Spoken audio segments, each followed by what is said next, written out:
Hello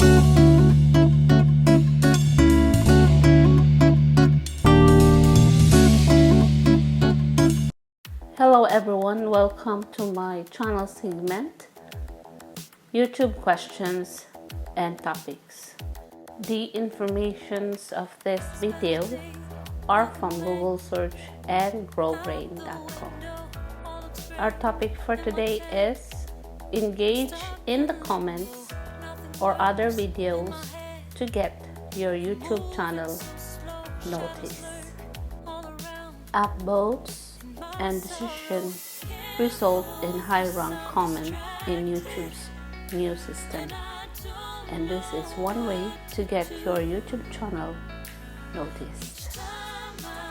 This goes both ways. Not only does expose the viewers of the host channel to an outside channel, but also an outside channel may be exposing their own channel audience to the host. While this may be clearly beneficial to ones that's posting their comment, it definitely can help the person who made the video to begin with. This is the easiest way to get your YouTube channel noticed.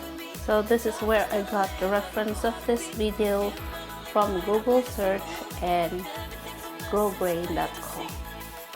More power, more blessings, and a million thanks to all my channel members. They are Katoto Kamotor Vlog, Ganya Official, Roots Joel, Anjit TV, Mirasol Idlon TV, and Bert Lambujo. That's it. Thank you for watching. Please like, share, and subscribe.